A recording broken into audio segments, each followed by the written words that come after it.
তোর বাবুকে জিজ্ঞেস কর আজ রাত্রির থেকে কি উনি নিজে রেঁধে খাবেন? জি আগে। বাবু আপনি কি আজকে নিজেরা? হ্যাঁ, আমি নিজেই রেঁধে খাবো। এই ঘরে আমার বিজনেস করে দেবি, কালই একটা এগমিক কুকার কিনে আনবি। না, আমি নিজেকে কিনে আনবি। হ্যাঁ কুপারে আমি সব গুছিয়ে দেবো। না না, আমার জন্য তোমাদের কারোর মাথা ঘামাতে হবে না। যাও, মা ঠাকুর ভেতরে আছেন তোমার, দেখো তার কি দরকার।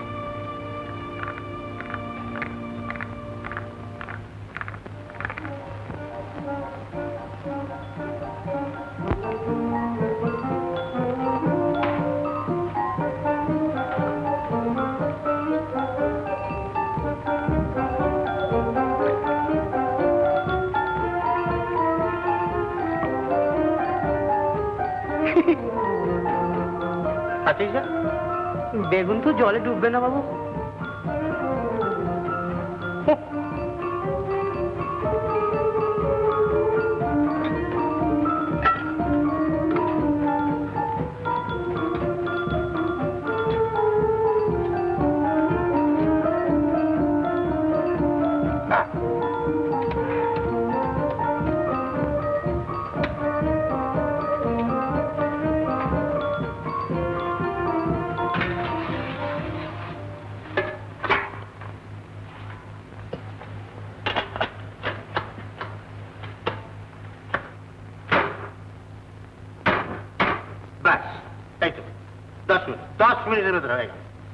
এরই জন্য যা মাথাকে জিজ্ঞেস করে বাজার থেকে কি কি আনতে আর। তিনি তো উনুনে আগুন দিতেই বারণ করলেন। তার মানে আপনি কুপারে খাবেন, তাই তিনি বললেন যে ওনার একার জন্য আর উনুনে আগুন দিয়ে দরকার নেই। একার জন্য মানে তুই কি খাবি? আমি চিড়ে ভিজি খেয়ে নেবো। তো মনে কি খাবেন? তোকে কেউ শান্তিতে থাকতে দেবেনি?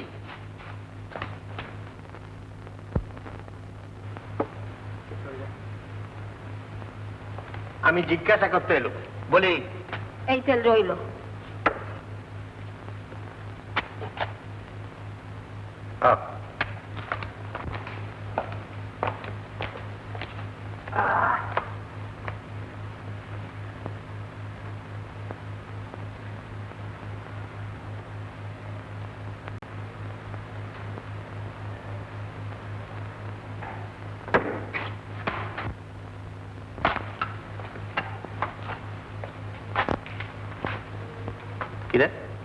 মা ঠাকুর পাঠিয়ে দিলেন। কি হতে?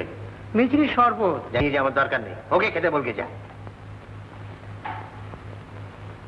শোন, একটা থালা নিয়ে দিন। এই ঘরেই খাবেন নাকি? হ্যাঁ হ্যাঁ, যা বলছি তাই কর না, যা থালা নিয়ে। ওই তো থালাবাটি সবই রেখে গেছেন দেখছি। উদয়স্ত রান্না করে, এই তো 10 মিনিট, ঘড়ি ধরে 10 মিনিটে হয়ে গেল। আমি বেড়ে দিচ্ছি বাবু। না না থাক, তোমাকে আর বাড়তে হবে না। আমি যখন রাঁধতে পেরেছি তখন বেড়ে নিতে পারবো।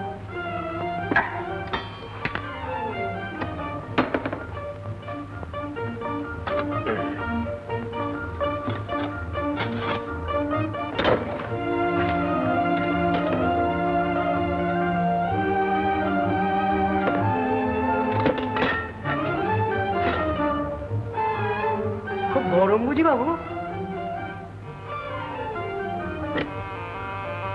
এটা কি হলো?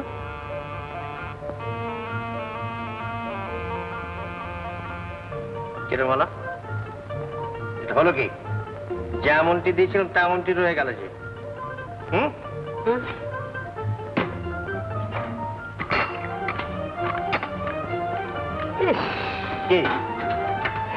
সেদ্ধ হবে কোত্থেকে বাবু? কেন? হ্যাঁ আগুন দিতে ভুলে গেছেন।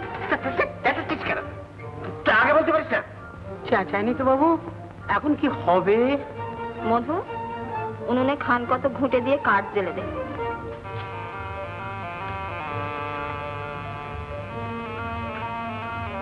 কুকারটা পর্যন্ত বিট্রে করলে বাবু।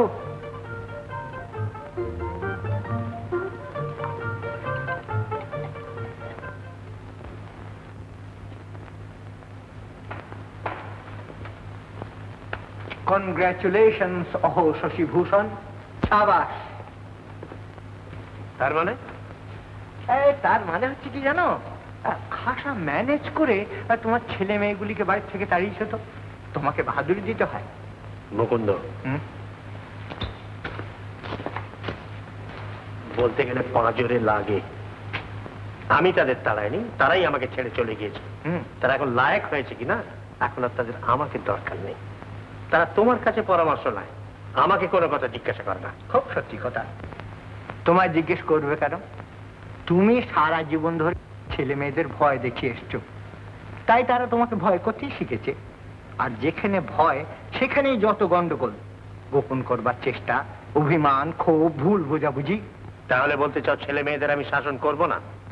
আমি কি তাই বলছি? শোন, এই ভয়ের থেকে কিরকম সব মিথ্যের আশ্রয় নেয় সেটা বলি।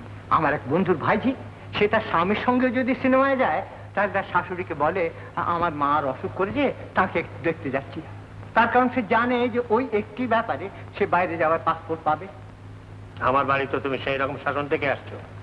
দেখো সিস্টার হাজবেন্ড, এই রাজার শাসনের চেহারা প্রজাদের মুখে দেখতে পাওয়া যায়, আর তোমার শাসনের চেহারা তোমার ছেলে মেয়েদের মুখে দেখেছি। বটে, আমি আমার ছেলে মেয়েদের সারা জীবন শুধু ভয় দেখিয়ে তাড়িয়ে নিয়ে এসেছি। নিশ্চয়ই। আর তোমার এই ভগ্নীটিকে? সমস্ত অনিষ্টের মূল উনি। বৌমার এত সাহস কোথা থেকে আসে যে তিনি আমাকে না জানিয়ে রেখাকে, আর রেখারই বা এত সাহস কোত্থেকে হয়? আমি কিছু বুঝতে পারি না মনে করেছো? শোনো শশীভূষণ, থামো থামো। সংসারে তুমি কি জানো? হ্যাঁ, শুধু কতগুলো উলো উলো বড় বড় কথা বলছো। তোমার আর কিছু বলবার আছে? না, আমার আর কিছু বলবার নেই। দাদা একবার ভেতরে এসো। আবার ভেতরে কেন বাবু? যা বলবার এখানে বল না। আমাকে তুমি কাশিতে পিসিমার কাছে রেখে এসো। হ্যাঁ, সে কি রে, কাশিতে? হ্যাঁ, উনি মত দিয়েছেন। আমি মত দিয়েছি? কেন, তুমি বলনি যে তোমার দাদাকে ডেকে অন্য কোথাও থাকার ব্যবস্থা করে নাও গিয়ে?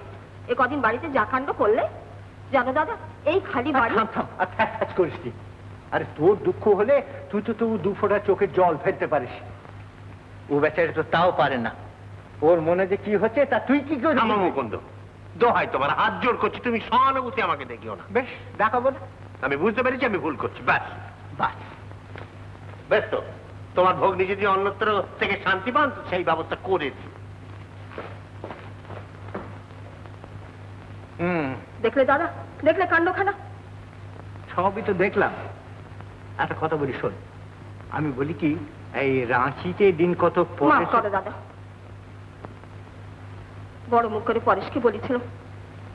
পরেশ নিশ্চয়ই এতে বৌমার কোনো মন্ত্রণা ছিল। এই হচ্ছে তোর ভারী দোষ। ফটফট করে মানুষগুলোকে বিচার করে ফেলেছি। দেখ, বৌমার কাছে চিঠি দিয়েছে, পড়ে দেখ। থাকার দরকার নেই। আরে দরকার আছে কিনা পড়েই দেখ না, তখন বুঝবি দরকার আছে।